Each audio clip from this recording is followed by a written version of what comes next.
በስመ አብ ወወልድ ወመንፈስ ቅዱስ አሐዱ አምላክ አሜን። በክርስቶስ ክርስቲያን የተባላችሁ የእግዚአብሔር ቤተሰቦች የእመቤታችን የቅድስተ ቅዱሳን የድንግል ማርያም ወዳጆች እንደምን ሰነበታችሁ? በስመ አብ ወወልድ ወመንፈስ ቅዱስ አሐዱ አምላክ አሜን። በስመ አብ ወወልድ ወመንፈስ ቅዱስ አሐዱ አምላክ አሜን።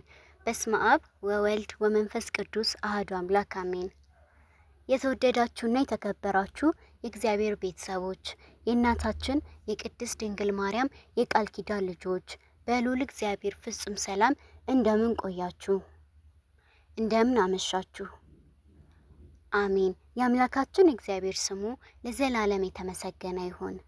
ይህ ከምስኪያ ዙናን መድኃኔዓለም ገዳም ከተምሮ ማስተማር ሰንበት ትምህርት ቤት ከማህበረ ቅዱሳን ጋር በመተባበር የሚቀርብላችሁ ሳምንታዊው የመስማት የተሳናቸው መርሃ ግብራችን ነው። እንደ ሁልጊዜው ለእናንተ ያስተምራሉ፣ ይመክራሉ ያልናቸው መርሃ ግብሮች ይዘንላችሁ ቀርበናል። እስከ መርሃ ግብራችን ፍጻሜ ድረስ አብራችሁን እንድትቆዩ በአክብሮት እንጠይቃለን። መርሃ ግብራችንን የምንጀምረው በትምህርት ይሆናል።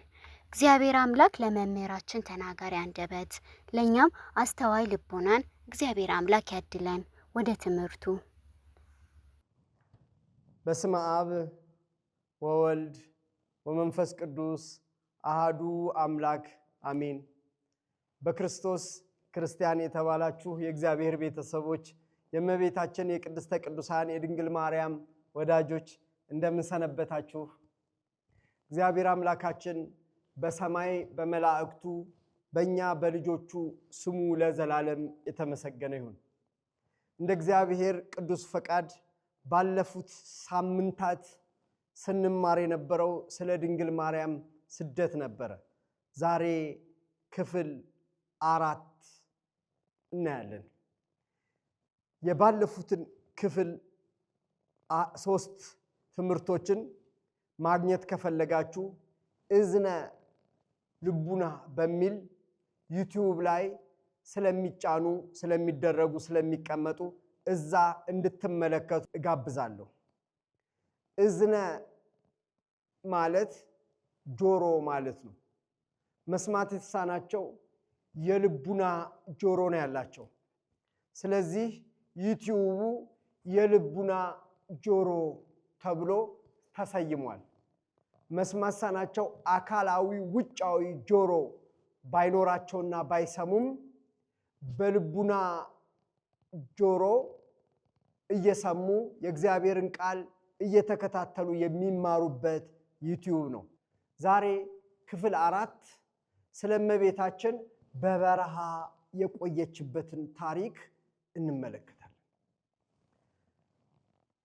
በበረሃ የቆየችበትን ዓመት ዮሐንስ በራእዩ ምዕራፍ 12 ቁጥር 6 ላይ ሴቲቱ 1260 ቀን በበረሃ ወደ በረሃ እንደሸሸች ይናገራል።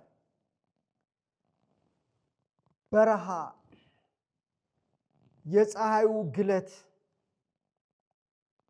የውሃው ጥማት፣ የአራዊቱ ሁካታ፣ የወንበዴዎቹ ብዛት እያስጨነቃት መሰደዷን ልናዘክር ያስፈልጋል። አሁን ድንግል ማርያምን ሁሉን የሚችለው ልጇ አጠገቧ ሆኖ አማኑኤል ከእርሷ ጋር ሆኖ ሁሉን ማድረግ ሲቻለው እዛው ቤተልሔም ሆኖ መሰወር እየቻለ የተሰደደበት ምክንያት ለራሱ አለው። ነገር ግን ምትሃት እንዳልሆነ መንፈስ እንዳልሆነ ስጋ እንደሆነ ለማሳየት ረቆ እንዳልሆነ ስጋ እንዳለው ለማሳየት ካንዱ ወደ አንዱ መሰወር አላስፈለገውም። እርግጥ ነው ይችላል። ይሄንን በመጽሐፍ ቅዱስ አሳይቶናል። በሉቃስ ወንጌል ምዕራፍ 4 ላይ መጽሐፍትን ሊያነብ ተነሳ ይላል። የሚያነበው የመጽሐፍ ቅዱስ ክፍል የነቢዩ ኢሳይያስ መጽሐፍን ነበር። እውሮች ያሉ አንካሶች ይሄዳሉ የሚለውን ቃል ካነበበ በኋላ ይህ ቃል ተፈጸመ አለ። አይሁድ የሚያስቡት ይህንን ቃል የሚፈጽመው ይህንን ቃል ሊተገብረው የሚመጣ ነቢዩ ነው፣ ክርስቶስ ነው። እንዴት አንተ ተፈጸመ ትላለህ አሉት። ክርስቶስ መሆኑን አልገባቸውም ነበረ፣ አላወቁትም። ወደ ራሱ ወገኖቹ መጣ፣ የገዛ ወገኖቹ አልተቀበሉትም ብሎ ዮሐንስ በወንጌሉ ምዕራፍ 1 ቁጥር 11 ላይ የተናገረው እንዲፈጸም አልተቀበሉትም ነበር። ነገር ግን ይህንን ቃል የሚፈጽመው ነቢዩ ነው አሉና በንዴት በቁጣ ከቤተ መቅደስ አስወጥተው እየገፉ ከተራራ ላይ ወደ ምድር ሊወረውሩት ሲል በመካከላቸው ጸጥ አሰኛቸውና አልፏቸው ሄደ ይላል። ተሰውሮ እዛው እያለ ሊጥሉ ሲችል ከመስቀል በፊት ደሙ አይፈስምና በመካከላቸው አልፎ የት ገባ ሲሉ የለም። ለምን? ይህን ማድረግ የሚችል አምላክ ነዋ። ስለዚህ በሄሮድስም ፊት እንዲሁ መሰወር ይችል የለም ወይ? እንዲህ ማድረግ ይችል የለም ወይ? በተዘጋ ቤት የሚገባ እርሱ ይህን ማድረግ ይችል የለም ወይ? ለምን ተሰደደ? በኋላ እንመጣበታለን። ምክንያት የራሱ አለው። አዳም ተሰዶ ነበረ። የአዳምን ካሳ ለመክፈል ግዴታ እርሱ መሰደድ አለበት። ድንግል እናቱ ልጇን አዝላ በረሃ ለበረሃ የሸሸችው 3 ዓመት ከ6 ወር ነው። ይህንን በቁጥር በትክክል ሲያስቀምጥ ምን አለ? 1260 ቀን ወደ በረሃ ሸሸች አለ። ወገኖቼ ይህንን እስቲ በወር እንዴት እንደሆነ እንስራው። 1260ን ስንት ወራት ውስጡ እንዳለ ለማወቅ በ30 እናካፍለው። ስናካፍለው ስንት ወራት እናገኛለን? 42 ወራት እናገኛለን። 1260ን ለ30 ቀን ለአንድ ወር ብናካፍለው 42 ወራት እናገኛለን። 42 ስንት ዓመት ነው? 42 ወራት ስንት ዓመት ነው? ያው የአንድ ዓመት ወር 12 ነው። ለ12 ስናካፍለው 42 ሲካፈል ለ12 3 ዓመት ይሆንና ጥቂት ወራቶች ይቀራሉ። ይሄንን በኋላ የዘመን የአንድ ዓመት እኩሌታ መሆኑን ራሱ በዚሁ በዮሐንስ ራእይ ስለሚነግረን የአንድ ዓመት ግማሽ 6 ወር ነው። 3 ዓመት 42ን ለ12 ስናከፍል 3 ዓመት ስላገኘን የአንድ ዓመት እኩሌታ ስላለ 6 ወር ስለሆነ 3 ዓመት ከ6 ወራት ወደ በረሃ እንደሸሸች ይነግረናል ማለት ነው። ይሄ ከእግዚአብሔር ተዘጋጅቶላት ወደ ነበረው ወደ በረሃ ሸሸች ይላል። እግዚአብሔር ያዘጋጀላት ምንድን ነው? በረሃ ነው። ደስታ አይደለም፣ መከራ ነው። ጥጋብ አይደለም፣ ረሃብ ነው። እርካታ አይደለም፣ ጥማት ነው። ለድንግል ማርያም የተዘጋጀላት በረሃ። ምክንያቱም እኛ ወደ ሲኦል በረሃ ተሰደን ነበረ። ከዛ ሊያወጣን እግዚአብሔር ወደ በረሃ ተሰደደ። ይህንን በመጽሐፍ ይህ ቦታ የትኛው በረሃ ነው ብለን ብንጠይቅ የግብፅ በረሃ ነው። አስቀድሞ ተዘጋጅቶ ነበር ማለት ነው። አዎ፣ በነቢዩ ሆሴዕ ምዕራፍ 11 ቁጥር 1 ላይ ልጄን ከግብፅ ጠራሁት ብሎ ይናገራል። ከየት? ከግብፅ። የግብፅ በረሃን ነው ታግሳ ረሃቡን ጥሙን ችላ የተሰደደችው ድንግል ማርያም ወደ በረሃ ሸሸች ነው የሚለው። አዎ የሸሸችው ብቻዋን አይደለም። ዮሴፍ ሲነገረው ሕፃኑንና እናቱን ይዘህ ወደ ግብፅ ሂድ፣ እስክነግርህ በዚያ ተቀመጥ ነው ያለው። ወዴት? ወደ ግብፅ ሽሽ። ማንና ማንን ይዘህ? እናቱና ሕፃኑን ይዘህ። እናቱና ሕፃኑ አይለያዩም። እናቱ ሕፃኑን ይዛ አዝላ ተሸክማ ነው የበረረችው የሄደችው። በረሃ ሲባል 3 ፊደል ነው። ቀላል ይመስላል፣ አይደለም።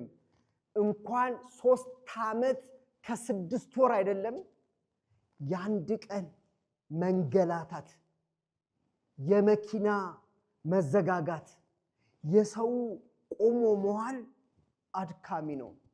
ያውም እየበሉ እየጠጡ የሚፈልጉትን አየር እያገኙ እንኳን 3 ዓመት 3 ቀን መሰደድ ከባድ ነው። ስንቱ ወገናችን በበረሃ ከሀገር ተሰዶ ሲሄድ ምን ያህል እንደሚማረር፣ ስንቱ በየመንገዱ እንደሚሞት እናውቃለን። በጦርነት ሰው አካባቢውን ለቆ ሲሄድ ምን ያህል ደስተኛ ይሆናል? አይደሰትም። ስደት ክፉ ነው። ስደት መጥፎ ነው። ድንግል ማርያም ያውም ሕፃን አዝላ እድሜዋ ገና 16 ዓመት የሆናት ሴት እናት ከቤተ መቅደስ ወጥታ ማታቅ፣ ከዮሴፍ ቤት ወደ ሌላ የማትዘዋወር፣ ጸንታ በአንድ ቤት የምትኖር እናት፣ የዮሴፍን ልጆች ለማሳደግ ደፋ ቀና የምትል የምትደክም እናት፣ ሌላ ቦታን የማታቅ እናት፣ በጫካው በፀሐዩ በአሸዋ ግለት እየተቃጠለ እግሯ በሾህ እየተወጋ ደሟ እየፈሰሰ አንዲት አህያ ይዛ የምትንከራተት እናት በጣም የሚያሳዝን ነው። ለዚህ ነው ድንግል መከራሽን እያልን የምናለቅሰው።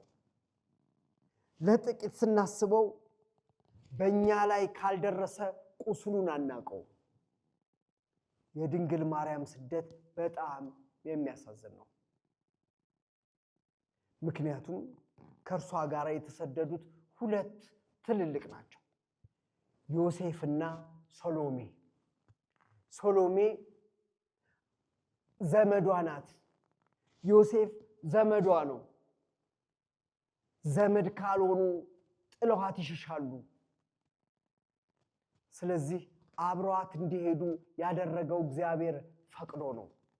ሴቲቱ ወደ በረሃ ስትሄድ ዮሴፍ ከኋላ ከፊት እየሆነ አህያዋን እየጎተተ ይሄዳል። ድንግል ማርያምና ዮሴፍ አልፎ አልፎ አለመግባባት ይፈጠራል። ድንግል ልጇን ለማዳን ነው።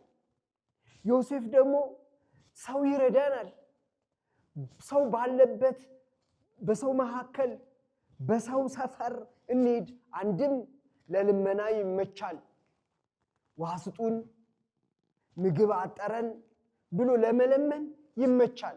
እባክሽ በዚህ እንሂድ ሲላት አይሆንም፣ ልጄን ይገሉብኛል፣ በጫካው ይሻላል ስትል ቅዱስ ዑራኤል እየመራ እናትህ እመቤትህ የምትልን ሰማ። በጫካው ሄዱ፣ በጫካው ገቡ። ወንበዴዎች አጋጠሟቸው። እነዚህ ወንበዴዎች ለሀገር ያስቸገሩ፣ ለመንግስት ያማረሩ ናቸው። ብዙ ሰዎችን በመግደል በመዝረፍ የሚታወቁ ናቸው። እነዚህ ጥጦስና ዳርክስ የሚባሉ ናቸው። ሁለቱም ከልጅነታቸው ጀምሮ በወንብድና የኖሩ ናቸው። ድንግል ማርያም ስታያቸው ልጄን ላላድንህ ነው እያለች አለቀሰች። በዚህ ጫካ የመጣሁት ከሀገሬ የተሰደድኩት ከነዚህ ወንበዴዎች ላላድንህ ነው ብላ አለቀሰች። እንባዋ በልጇ በሕፃኑ ላይ ተንጠባጠበ። ቆመው ይማከራሉ። ዮሴፍም ድንግል ማርያምም ያላቸውን ሰጧቸው። ሲሰጧቸው የጥበብ ሰዎች ያመጡለት ጫማ፣ ልብስ እነዚህን ሁሉ ሰጠች አሳልፋ። ልጇን ጌታችን ኢየሱስ ክርስቶስን ሸፈነች። ቆመው ሁለቱ ይመካከሩ ጀመር። ድንግል አለቀሰች። ወንበዴ የያዘውን ይዞ ይሄዳል፣ የሚፈልገውን ቀምቶ ይሄዳል እንጂ ቆሞ ይማከራል ብላ ልጄን ሊገሉብኝ ነው በቃ ብላ ፈራች። ለራሷ አላሰበችም። ለልጇ እንዳይሞትባት ከሄሮድስ ያሸሸች እናት አሁን አለቀሰች። የሚመካከሩት ግን ሌላ ነው። ጥጦስ እና ዳርክስ ሁለቱ ወንበዴዎች በተራ በቦታ ነው የሚወስዱት። ከዚህ እስከዛ የሚገኝ ማንኛውም ነገር ወይም በቀን የሚገኝ ማንኛውም ዘረፋ የኔ ተራ ያንተ ተራ እየተባሉ ባሉ ነው የሚወስዱት። ተራው የዳርክስ ነበረ። ዳርክስ ወንበዴው የሱ ተራ ስለሆነ የወርቁንም ልብሱንም ከወሰደ በኋላ ደስ ብሎታል። ጥጦስ ግን አዘነ። ይቺ ሴት ከቤት ወጣ የምታውቅ አትመስልም፣ አሳዘነችኝ፣ ገና ወጣት ናት፣ እባክህን መልስላት ሲል ዳርክስ አሾፈ። አዛኝ ትመስላለህ፣ እስካሁን ያንተ ተራ ሲሆን አላዘንክም፣ የኔ ተራ ሲሆን ነው የምታዝነው አለ። የኔን ተራ ወደፊት እጥፍ አድርጌ እሰጥሃለሁ፣ ግን የዚችን ሴት እባክህን እንመልስላት፣ 2 እጥፍ ጥሩ፣ በዚህ ከተስማማን ውሰድና ስጣት አለው። መለሱላት። ሕፃኑን ኢየሱስ ክርስቶስን ይዞ ጥጦስ መሸኘት ጀመሩ። ጌታ ገና 2 ዓመቱ ነው። የ2 ዓመት ሕፃንን አቅፎ ሲሄድ የጥጦስን ጦር ጎራዴውን ይዞ ጌታ ይጫወት ጀመረ። ደስ እያላቸው እየሸኘ እያለ ጌታችን ከኢየሱስ ክርስቶስ ጎራዴው ወደቀበት፣ ለ2 ተከፈለ፣ ተሰበረበት። ጌታ ከእርሱ ላይ ወርዶ ሁለቱንም እንዲጋጠም አደረገለትና ታምር ሰራለት። እንዲህ ማድረግ የሚችል ይሄ ነብይ ይሆናል፣ ይሄ ጥሩ ሰው ይሆናል። ጥጦስ ከአዳም በፊት ወደ ገነት ትገባለህ አለው። ዳርክስ አሾፈ። ጥጦስ ይሄ ልጅ ነብይ ይመስለኛል፣ ይሄ ልጅ ጥሩ ይመስለኛል ብሎ መልካሙን ሲናገር ዳርክስ እውነት ነው፣ አንተን ወንበዴውን ገነት ትገባለህ የሚል ነብይ አላቅም አለ። ይሄን ታምር የፈጸመው ጌታ በበረሃ ነው። ሴቲቱ ወደ በረሃ ሸሸች። እነርሱን ሸኝተው ተመለሱ። ወደ ወንብድናቸውን የቀጠሉት እስከ ዕድሜው 30 ዓመት ጨምሮ እንደገና 28 ዓመታት ሙሉ በወንብድና የኖረው በኋላ በስር ሆኖ ከጌታ ጋር የተሰቀሉ እነዚህ 2 ወንበዴዎች ናቸው። በቀኙ ጥጦስ በግራው ዳርክስ ሆነው ጌታን የሰደበው ዳርክስ ወደ ሲኦል ሲገባ ጥጦስ በመንግስትህ በመጣህ ጊዜ አስበኝ በሚለው ቃል መሰረት ንስሐ በመግባቱ መሰረት በመጸጸቱ ቃሉን ልመናውን ሰምቶ እግዚአብሔር ዛሬ ከኔ ጋራ በገነት ትኖራለህ ብሎ የተናገረለት ጥጦስ በበረሃ ያገኘው ወንበዴ ነው። ወደ በረሃ ሸሸች። ስንት ዓመት? 3 ዓመት ከ6 ወር። መጽሐፍ ቅዱስ እኮ ሸሸች ይላል እንጂ ሸሹ ሁለቱም ሶስቱም ዮሴፍም ሶሎሜም አይልም። መልሱ ቀላል ነው። ባለቤቱን ዋናውን ከተናገሩ ሌላው አብሮ የሚነገር ስለሆነ ግልጽ ነው። ይህንን በምሳሌ በመጽሐፍ ቅዱስ ውስጥ እናረጋግጥ። በመጽሐፍ ቅዱስ ነቢዩ ኢሳይያስ ምዕራፍ 51 ቁጥር 2 ላይ ወደ አባታችሁ ወደ አብርሃም ወደ እናታችሁ ወደ ሳራ ተመልከቱ፣ አንድ ብቻውን በሆነ ጊዜ ጠራሁት፣ ባረኩት፣ አበዛሁት ይላል። በእውነት አብርሃም አንድ ብቻውን በሆነ ጊዜ ነው የተባረከው የበዛው። አንድ ሰው ብቻውን ይበዛል?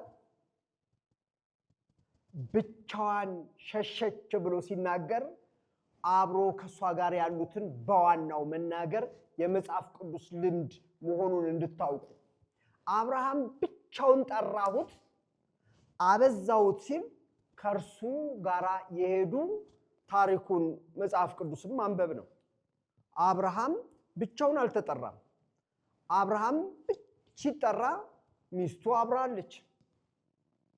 የወንድሙ ልጅ የሃራን ልጅ ሎጥ አብሮት አለ። ሎጥ ከአጎቱ ጋር ነው የተሰደደው፣ የተጠራው፣ የሄደው፣ የተባረከው። ብቻውን አይደለም አብርሃም የተባረከው፣ ከሚስቱ ከአሽከሮቹ ጋር ነው የተባረከው። ስለዚህ ብቻውን ብሎ ሲናገር ብቻ አንድ ቁጥርን የሚመለከት አይደለም። ሸሸች ሲል በዋናው ከተናገረ እናት ከልጅ ጋር አብረው ሸሹ። ዮሴፍ ከእናቱ ከመቤቱ ከድንግል ማርያም ጋር ሸሹ ማለት ነው። ግልጽ ነው። ሌላ የምንመልከት ነቢዩ ሕዝቅኤል በምዕራፍ 33 ቁጥር 24 ላይ አብርሃም ብቻውን ሳለ ምድሪቱን ወረሰ ይላል። በእውነት አብርሃም ታሪኩ ላይ ስትመለከቱ ምድሪቱን የኖረባት ብቻውን ነው አይደለም? ሚስቱስ? ብቻውን ሲል ዋናውን ከተናገረ ሚስት አብራለች ማለት ነው። ድንግል ማርያም ሸሸች ቢባል ድንግል ማርያም ከልጇ ከኢየሱስ ክርስቶስ ጋር አብራ አለች ማለት ነው። ሌላን ጨምር። ዕብራውያን ምዕራፍ 11 ቁጥር 8 ላይ አብርሃም የተባለውን ርስት አድርጎ ሊቀበለው ወዳለው ስፍራ ለመውጣት በእምነት ታዘዘ። ወዴት እንደሚሄድ ሳያውቅ ወጣ ይላል። ወጡ አይልም፣ ወጣ ነው የሚለው። ሸሸች ሲል ብቻዋን ይመስላል፣ ወጣም ሲል ብቻውን ይመስላል። አይደለም። በዋናው በቤቱ ባለቤት አጠቃሎ መናገር የመጽሐፍ ቅዱስ ልማድ መሆኑን እንድታውቁ ያስፈልጋል። በጣም ሰፊ ነው ታሪኩ። የድንግል ማርያምን ስደት ብቻ የሚመለከተውን አለፍ አለፍ እያልን እናንተ ቀጣይ ቁጥሮቹን የዘንዶ መጣል፣ ወደ ምድር መውደቅ፣ ሴቲቱ እንደሸሸች ከተናገረ በኋላ ወደ ሰይጣን ተመልሶ ከሰማይ እንደተጣለ፣ በሰማይ ሰልፍ እንደሆነ፣ ቅዱስ ሚካኤልና መላእክቱ ሰይጣንን እንደተዋጉት፣ በኋላም እንዳልቻላቸው፣ እንደወደቀ፣ ለምድር ወዮላት ሰይጣን ጥቂት ዘመን እንዳለው አውቆ ወደ ምድር ወርዷልና እያለ የሚናገረውን እናንተ እንድታነቡ እጋብዛለሁ። ዘንዶውም ወንድ ልጅ የወለደችውን ሴት አሳደዳት ይላል። ዘንዶ ሰይጣን ነው። ዘንዶ የተባለው ሰይጣን ነው። ሴቲቱን አሳደዳት። ወንድ ልጅ የወለደችውን ሴት ነው ያለው። ገላጭ ቃል አስቀመጠ። ቅድም ሕፃኗን ሊበላ ያለው ሕፃን ወንድም ሴትም ሊባል ይችላል። አሁን ግን ጾታውን ነገረን። ምን ብሎ? ወንድ ልጅ አለ። ይሄ በነቢዩ ኢሳይያስ በምዕራፍ 9 ቁጥር 6 ላይ ሕፃን ተወልዶልናልና ወንድ ልጅም ተሰጥቶናልና አለቅነትም በጫንቃው ላይ ይሆናል፣ ስሙም ድንቅ መካር፣ ኃያል አምላክ፣ የዘላለም አባት፣ የሰላም አለቃ ተብሎ ይጠራል የተባለው ሕፃን ተወልዶልናልና ወልድ ለኩነተ ሥጋ ተሰጥቶናልና ወንድ ልጅ ተብሎ ተጠርቷል። ስለዚህ ወንድ ልጅ የወለደችውን ሴት አሳደዳት። ሌላ አይደለችም እቺ ሴቷ ወንድ ልጅ የወለደችው ናት። ይህ ደግሞ ለዓለም ድነት የተሰጠውን ጌታችን አምላካችን ኢየሱስ ክርስቶስን ይዛ ወደ በረሃ ሸሸች። በረሃ የሸሸችው ሴት ወንድ ልጅ የወለደችው ናት። ይህንን በማቴዎስ ወንጌል ምዕራፍ 2 ከቁጥር 13 እስከ 15 ላይ ሕፃኑንና እናቱን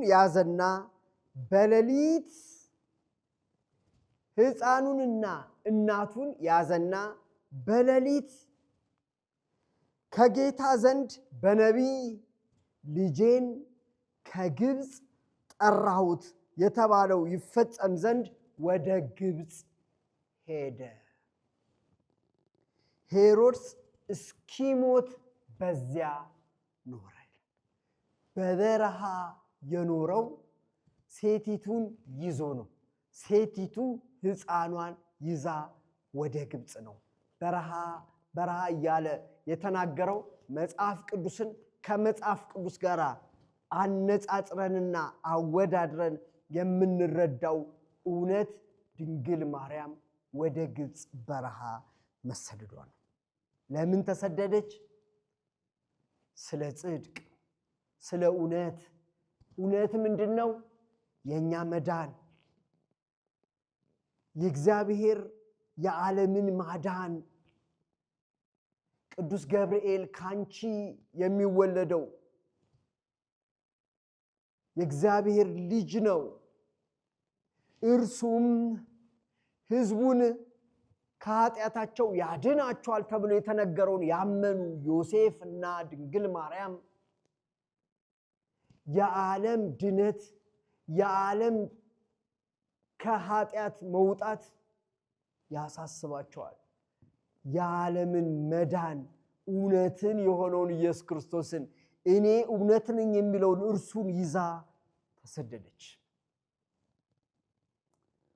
በማቴዎስ ወንጌል ምዕራፍ 5 ቁጥር 10 ላይ ስለ ጽድቅ የሚሰደዱ ብፁዓን ናቸው መንግሥተ ሰማያት የእነርሱ ናትና አለ።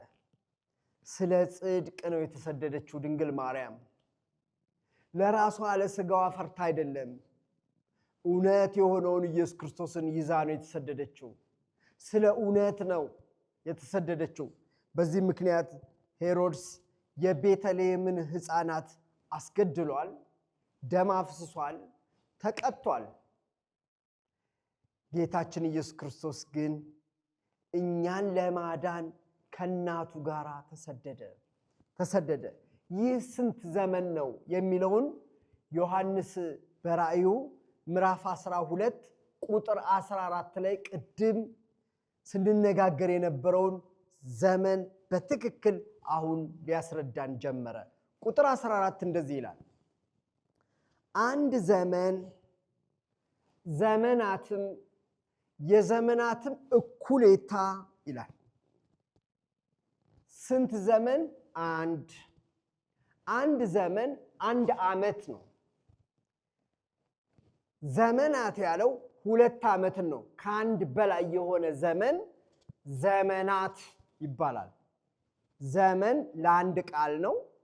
ዘመናት ከሁለት በላይ ለሆነ ነው። ነገር ግን ቁጥሩን ከላይ ዘርዝሮ 1260 ቀን ያለንን አሁን እዚህ ጋር ዘመን አለና 1 ዓመት፣ ዘመናት 2 ዓመት ስንደምር 3 ዓመት ቀጠለና የዘመንም እኩሌታ አለ። የ1 ዓመት ግማሽ 6 ወር ማለት ነው። ስለዚህ አንድ ዘመን ዘመናትም የዘመናት እኩሌታ ያለንን ይህንን በትክክለኛ ዘርዝሮ ነገረን። በአጠቃላይ 1260ን 3 ዓመት ከ6 ወር መሆኑን በትክክል ነገረን።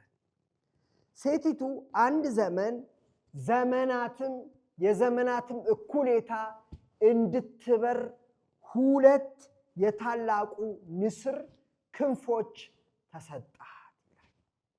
ይሄ ምስጢሩ ምን ይሆን? ጥልቅ ምስጢር ነው ያለው። ብዙ ምስጢር ነው እዚህ ጋር የምንማረው። ሰዓት እንደሚበቃን ያህል እግዚአብሔር እንደገለጠልን ያህል የሴቲቱ 2 ክንፎች ምንድን ናቸው? እንድትበር ሴቲቱ 2 የታላቁ ንስር ክንፎች ተሰጣት ማለትስ ምንድን ነው? የድንግል ማርያም እኮ ምስጢር ረቂቅ ነው።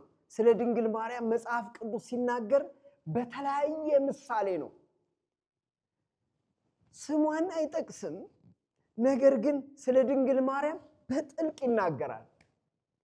ከዘፍጥረት ምዕራፍ 1 ጀምሮ እስከዚህ እስከ ዮሐንስ ራእይ ድረስ የሚነግረን ጥልቅ ምስጢሮች ናቸው።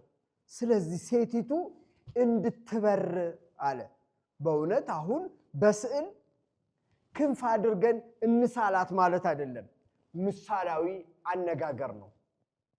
ወደፊት ስለ ድንግል ማርያም በወፍ ርግብ አድርገን በመጽሐፍ ቅዱስ በትክክለኛ የተቀመጡትን ምሳሌዎቿን በዝርዝር የምንመለከት ቢሆንም ለዛሬ ግን አሁን የምናየው 2 የታላቁ ንስር ክንፎች ተሰጣት። ምን እንድትሆን? እንድትበር። ይህንን ድንግል ማርያም ልጇን እግዚአብሔር ወልድን ተሸክማ እንድትበር የተሰጣት ክንፍ ነቢይ ተናግሮ ነበር። መጽሐፍ ቅዱስ አውርቶ ነበር፣ ጽፎ ነበር። አዎ ነቢዩ ኢሳይያስ በምዕራፍ 19 ቁጥር 1 ላይ እንዲህ ይላል፣ እነሆ እግዚአብሔር በከባድ ደመና ተጭኖ ወደ ግብፅ እየበረረ ይመጣል አለ። ወዴት ሸሸች ድንግል ማርያም? ወደ ግብፅ። ከባድ ደመና ላይ ተጭኖ አለ። ምክንያቱም ምንድን ነው? ነቢዩ ኢሳይያስ የተናገረበት ከባድ ደመና ዝናብን ይሸከማል። ድንግል ማርያም የሕይወት ውሃ የሕይወት ዝናብ ኢየሱስ ክርስቶስን ተሸክማ ወደ ግብፅ እየበረረች የሚለው ፍጥነቷን ነው፣ እየፈጠነች። ምክንያቱም ሄሮድስ ልጇን ሊበላ ሊገል ፈልጓል። ስለዚህ ምን ያስቀምጣታል? ምን ያስቆማታል? ትፈጥናለች፣ ትሮጣለች። ለምን?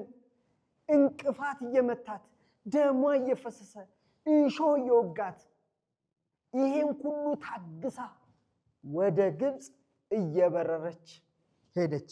እነዚህ 2 ክንፎች ምንድን ናቸው? ለሚቀጥለው ሳምንት ስለዚህ ጉዳይ በስፋት እንማራለን። ምስጢሩን ዕውቀቱን የሚገልጽ እግዚአብሔር ከሰማይ ያለ እርሱ ለሁላችንም በዝርዝር እንዲያስረዳን የእርሱ ቅዱስ ፍቃድ ይሁንልን። የድንግል ማርያም አማላጅነት አፍጣኒተ ረድኤት የሆነች ወላዲት አምላክ ከሁላችን ጋራ ትሁን።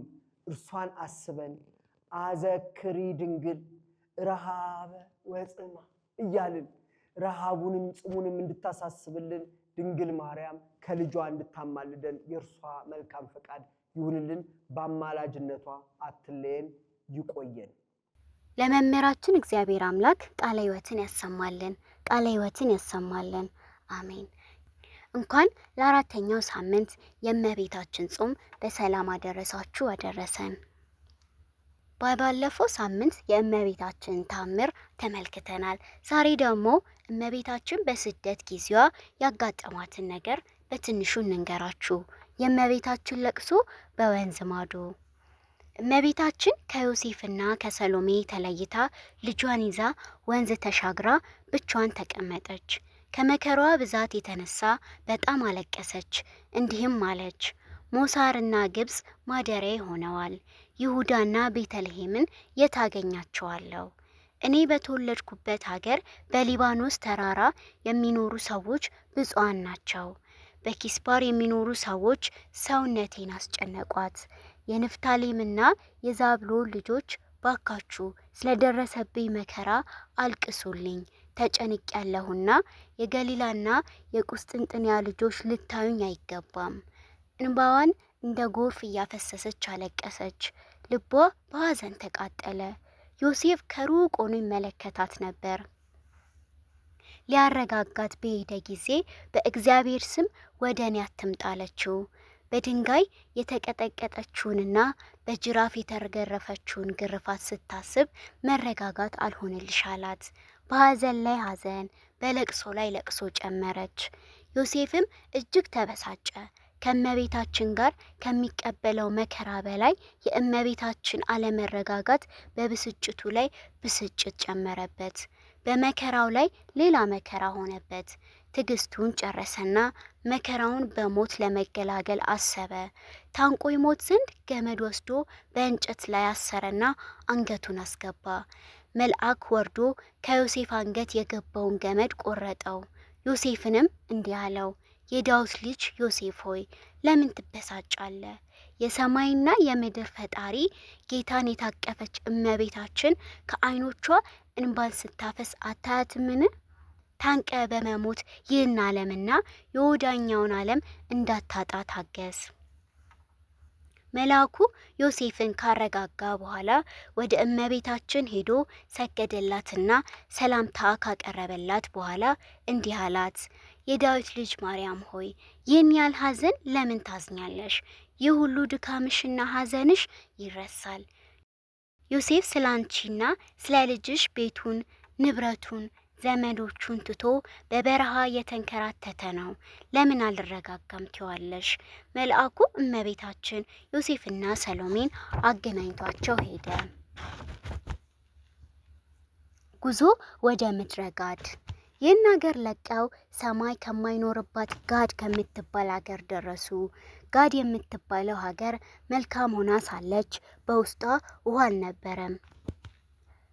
እመቤታችን በዚች ሀገር ሰው ቢኖር መልካም ነው አለች። በልጇ በክርስቶስ እጅ ምድሩን ብትባርከው ውሃ ፈለቀ። በፋርስ አንጻር እስከ ረገባ ባህር ድረስ ፈሰሰ። በሰሜን በኩል የሚኖሩ ሰዎች መጥተው ቤት ሰርተው መኖር ጀመሩ። ያቺን ሀገር ሀገረ ማርያም አሏት። እነ ዮሴፍ ግን ይቺን ሀገር ለቀው ሲካር ከምትባል ሀገር ደረሱ። የተለያየ በሽታ የያዛቸው ሰዎች ተቀበሏቸው። እመቤታችን ሁሉንም በሽተኞች ፈወሰቻቸው። ከዚች ሀገር ወጥተው ሲሄዱ ከበሽታቸው የተፈወሱት ሰዎች በሀገራችን ቆዩልን በማለት እያለቀሱ ተከተሏቸው። እነ ዮሴፍ ግን ሩሳብ ከምትባል ሀገር ገቡ። በዚች ሀገር የሚኖሩት ሰዎች ሕግና ስርዓት የሌላቸው ኃጢአተኞች ነበሩ። ከየት ሀገር የመጣችሁ ናቸው ብለው ጠየቋቸው። እነ ዮሴፍም ከቤተልሔም የመጣን ስደተኞች ነን አሏቸው። ሰዎቹ ክፉ ስለሆኑ ቅሎችን ሰብስበው አምጥተው ገጸ በረከት ይሁናችሁ እያሉ ቀለዱባቸው። ከዚህ በኋላ ይህን ሀገር ለቀው ሲሄዱ ጊራራ ከሚባል በረሃ ደረሱ። በውስጡ ውሃ አልነበረም። በውሃ ጥም ተቃጠሉ። ከሌሊቱ አጋማሽ ላይ እመቤታችን የውሃ ድምፅ ሰማች። ለዮሴፍና ለሰሎሜ የውሃ ድምፅ ሰማው አለቻቸው። ዮሴፍም ትናንት ስንፈልግ ውለን አላገኘንም፣ አሁን ከየት ይምጣልን አላት። እመቤታችንም የሰሊሆም ውሃ ለኛ ታዞ መጣ አለችው። ዮሴፍ ከመኝታው ተነስቶ እመቤታችን የውሃ ድምጽ ወደ ሰማችበት በሄደ ጊዜ እንደ ወተት ነጭ ሆነና እንደ ውርጭ የቀዘቀዘ ውሃ አገኘ። ሁሉም ደስ ብላቸው እግዚአብሔርን እያመሰገኑ ጠጡ። ከዚህ በመቀጠል የመጨረሻው መርሃ ግብራችን ላይ ደርሰናል። ይህም የምልክት ቋንቋ ትምህርት ነው። ለመምህራችን ተናጋሪ አንደበት፣ ለእኛም ማስተዋይ ልቦና እግዚአብሔር አምላክ ያድለን። እኛ ከወዲሁ እንሰናበታለን። እግዚአብሔር አምላክ የሳምንት ሰው ይበለን፣ ቸር ይግጠመን። አሜን። በስመ አብ ወወልድ ወመንፈስ ቅዱስ አሐዱ አምላክ አሜን። የኢትዮጵያ ምልክት ቋንቋ ስሜት ገላጭ ምልክቶች ክፍል 3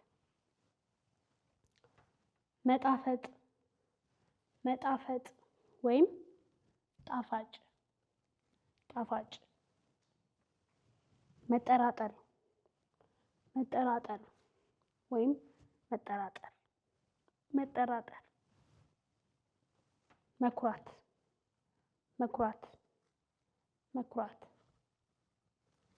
ትህትና ትህትና ትህትና ማየት ማየት ማየት መመልከት መመልከት መመልከት ማየት እንደዚህ መመልከት መናገር መናገር መናገር መስማት መስማት መስማት ማዳመጥ ማዳመጥ ማዳመጥ መዳሰስ መዳሰስ ማሽተት ማሽተት መጥላት መጥላት ወይም መጥላት ፊት መቅላት ፊት መቅላት በጣም ንዴት ሲኖር ፊት መቅላት ፊት ቀይ ፊት መቅላት። ወስብሐት ለእግዚአብሔር። እግዚአብሔር አምላካችን በሰማይ በመላእክቱ በእኛ በልጆቹ ስሙ ለዘላለም የተመሰገነ ይሁን። እንደ እግዚአብሔር ቅዱስ ፈቃድ ባለፉት ሳምንታት ስንማር የነበረው ስለ ድንግል ማርያም ስደት ነበር።